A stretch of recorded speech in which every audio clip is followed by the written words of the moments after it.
बिस्मिल्लाहिर्रहमानिर्रहीम अस्सलाम वालेकुम। आज हम वनीला स्पंजी केक की रेसिपी बना रहे हैं। बहुत ही आसान तरीके से बनाएंगे और बहुत मज़ेदार बनाएंगे और सारी टिप्स एंड ट्रिक्स आपके साथ शेयर करूंगी कि क्या क्या चीज़ें इसमें इस्तेमाल होती हैं। तो हमने बिल्कुल सिंपल बनाया है और कोई चीज़ इसमें नहीं इस्तेमाल की, और इसको कैसे हमने फोम की तरह बनाया है, तो ये सारी चीज़ें आपके साथ शेयर करेंगे।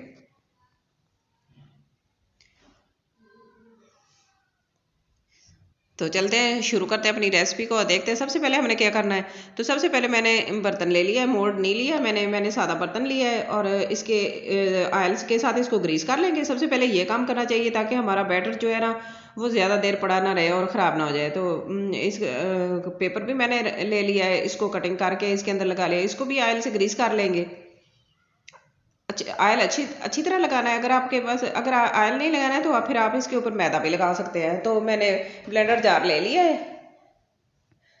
तो अब इसके अंदर मैं आधा कप दूध डालूंगी। तो मेजरमेंट वाला कप मेरे पास है, तो आप भी इस तरह के आसानी से बाज़ार में मिल जाते हैं, तो आप ये यूज़ करें। तो एक कप मैं चीनी ऐड कर रही हूँ। तो मेजरमेंट के हिसाब से जो चीज़ ऐड करेंगे ना, तो वो केक के लिए रेसिपी ख़राब नहीं होती, अच्छा केक बनता है।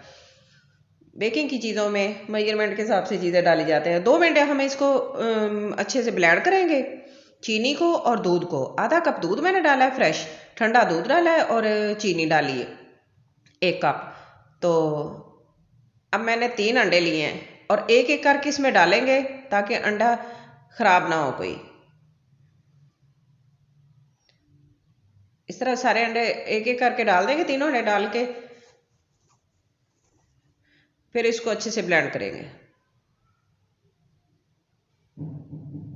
और वनीला एसेंस मैंने डाला है आधा टेबल स्पून इसमें। इससे अंडे की स्मेल ख़त्म होती है और खुशबूदार केक बनता है। तो अब इसको 2 मिनट के लिए अच्छे से ब्लेंड करेंगे।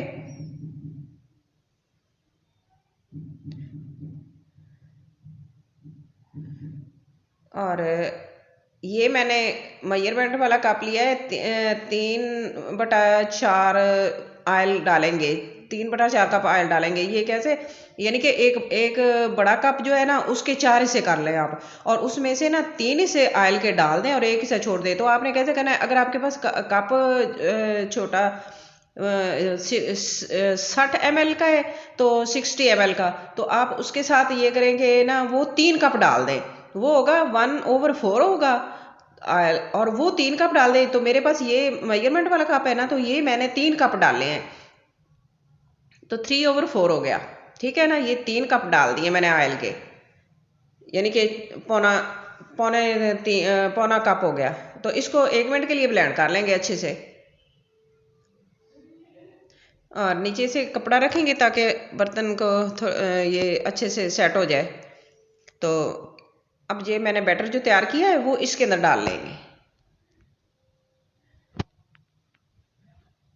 अच्छे से साफ करेंगे अब जग को, और बैटर को ज़्यादा देर रखेंगे नहीं।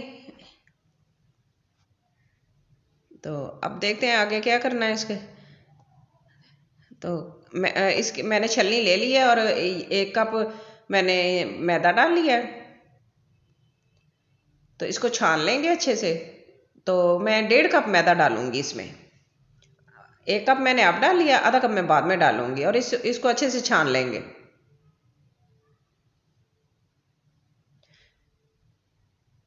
और फिर इसको फोल्ड करेंगे, बैटर के अंदर मैदे को इस तरह फोल्ड करते जाएंगे और एक ही डायरेक्शन में रखिएगा।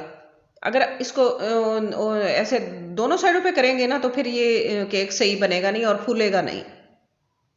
तो आपने जिस साइड से करना है तो एक ही साइड रखें, एक ही साइड से इस तरह इसको फोल्ड करते रहें, अच्छे से ये मेल्ट हो जाएगा इसके अंदर। तो दोबारा फिर आधा कप है वो इसमें डाल देंगे मैदे का, और बेकिंग पाउडर डाल रही हूँ मैं, बेकिंग सोडा नहीं डाल रही हूँ। बेकिंग पाउडर के जो मैं ले रही हूँ, टीस्पून ले रही हूँ, 2.5 टीस्पून, 2 टीस्पून भरे हुए और एक आधा 2.5 टीस्पून। तो इनको भी अच्छे से इनके अंदर छान लेंगे। टीस्पून लिया है मैंने बेकिंग पाउडर लिया है और बेकिंग सोडा नहीं लिया। ठीक हो गया, इसको अच्छे से छान लेंगे। और इसको भी फिर दोबारा इसी तरह फोल्ड करेंगे जैसे पहले किया है, और एक ही डायरेक्शन रखेंगे इसकी।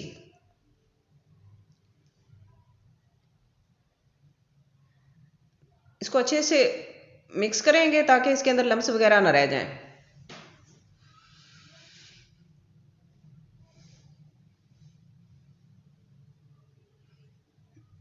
तो बैटर हमारा इस तरह तैयार हो गया है।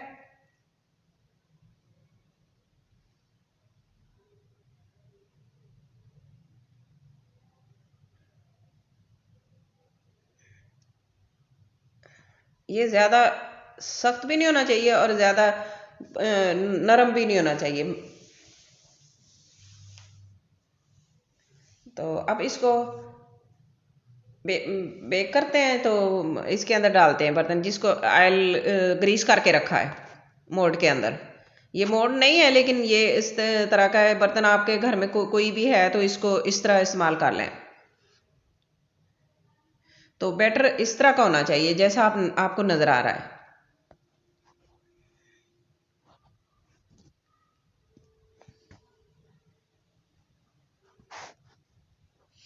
सारा बैटर इसमें डाल देंगे और इसको अच्छे से साफ करेंगे।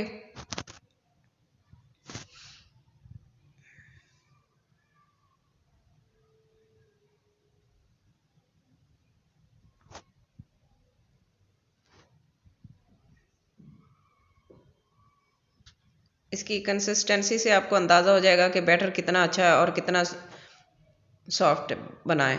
इसी तरह का होना चाहिए।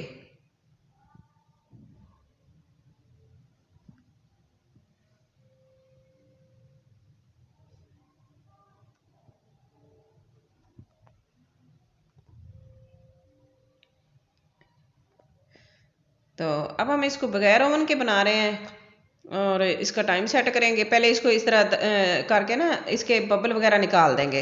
इसके अंदर जो हवा इकट्ठी हो जाती है वो निकल जाएगी। तो मैंने पतीला ले लिया, पतीले के अंदर मैं ये रख रही हूँ। कोई स्टैंड वगैरह नहीं रख रही, इस तरह की कोई प्लेट वगैरह आप एल्यूमिनियम की कोई भी है तो वो रख लें। उसके अंदर इस तरह फिर बैटर वाला बर्तन रख के ऊपर से कवर कर देंगे और ऊपर कपड़ा लगा देंगे। तो मैं पहले 3 मिनट मीडियम फ्लेम पे रखूँगी और फिर इसके बाद मैं जो इसको 1 घंटा बनाऊँगी, बेक करूँगी। सर्दियों का मौसम है तो ये 1 घंटे के बाद बेक होगा, और अगर गर्मी है तो फिर ये आप आधे घंटे के बाद, आप 40 मिनट के बाद आप इसको चेक करने के बाद अब देखते हैं कि 1 घंटे के बाद हम आप इसको देखते हैं कि ये हमारा केक तैयार हो गया है। तो साफ़ बिल्कुल, इसके अंदर से कुछ भी नहीं, बिल्कुल साफ़ है, अंदर तक ये पक गया है। देखें ये बिल्कुल साफ़ है, कोई भी स्टिक आप इसके अंदर डाल सकते हैं। तो आप इसको निकाल लेते हैं और ठंडा होने देंगे। जैसे ही ये ठंडा हो जाएगा देखते हैं तो ये बहुत ही अच्छा बना है। और अब इसको साइड से इसके उतार लेंगे और बर्तन में निकाल लेंगे इस तरह, और कटिंग करके देखते हैं और आपको चेक कराते हैं कि किस तरह हमारा स्पंजी केक तैयार हुआ है। माशाल्लाह बहुत ही अच्छा बना है, बहुत खूबसूरत है और देखने में भी अंदाज़ा हो रहा है कि बहुत अच्छा बना है। तोड़ के मैं आपको दिखाती हूँ कि इस तरह बिल्कुल अंदर से बिल्कुल सॉफ्ट बना है।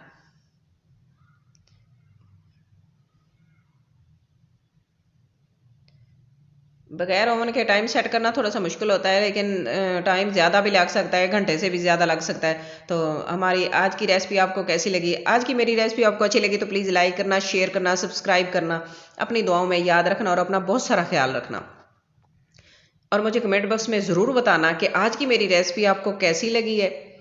मुझे आपके कमेंट का इंतज़ार रहेगा। Thanks for watching. अल्लाह हाफिज़।